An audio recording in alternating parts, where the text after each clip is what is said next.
You know what's strange? People spend decades earning, saving, spending, and stressing about money, yet very few ever pause to understand the machinery behind it. Not the surface-level definition you'd find in a classroom.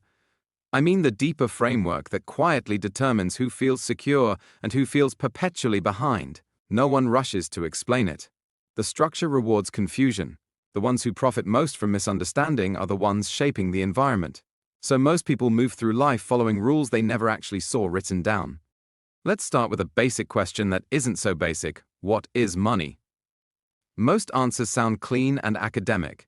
A medium of exchange, a store of value. That's accurate, but it barely scratches the surface. At its core, money functions on shared belief.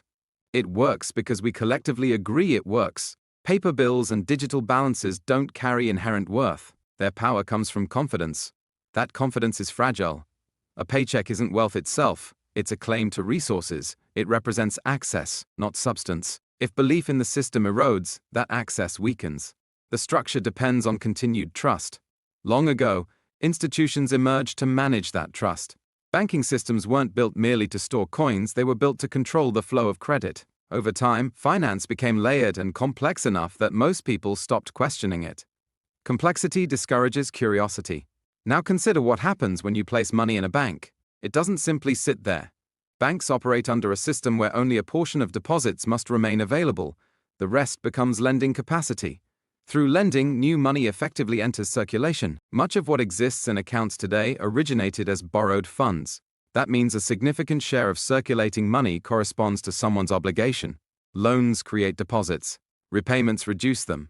Debt and money supply move together. Growth then becomes essential. When loans carry interest, more money must circulate than originally issued to cover repayment. Expansion fills the gap. Credit grows. The system favors momentum. In that environment, debt gradually becomes normal. Not as an emergency tool, but as a lifestyle. Households carry mortgages, auto loans, credit balances, student debt. Governments do the same on a larger scale. When borrowing becomes cultural routine, the burden feels personal rather than structural. Many people assume financial strain reflects individual failure. Often it reflects participation in a framework designed around leverage. Understanding that distinction changes the internal narrative. You might wonder whether someone could simply opt out. In theory, yes. In practice, incentives push in the opposite direction. Consumption signals status. Homes, vehicles, devices, they communicate success. Marketing and social norms amplify that pressure. Credit allows immediate access to symbols of advancement before underlying wealth exists. It feels like acceleration, but it frequently becomes obligation. Obligation narrows options. High fixed expenses make risk harder. Entrepreneurship feels dangerous. Career shifts feel reckless. Predictability benefits institutions. Financial products often appear complicated.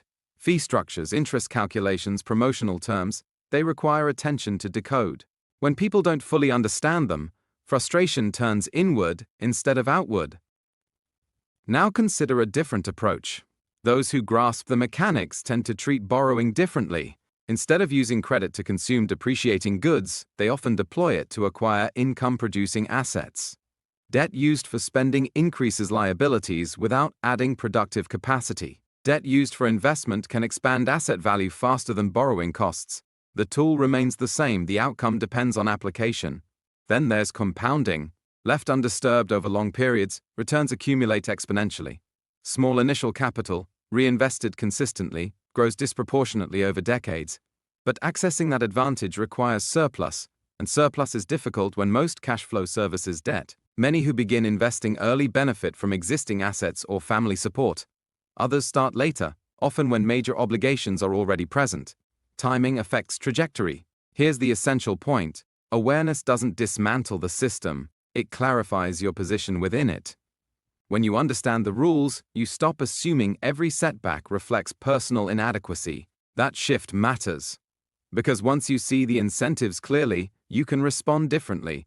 You can question whether consumption aligns with your goals. You can build liquidity before prestige. You can prioritize assets that generate income rather than liabilities that drain it. No one escapes the framework entirely, but participation can be intentional rather than automatic. The goal isn't to dominate the system, it's to reach a point where money supports your decisions instead of dictating them. Now that you understand the structure more clearly, the next move is yours.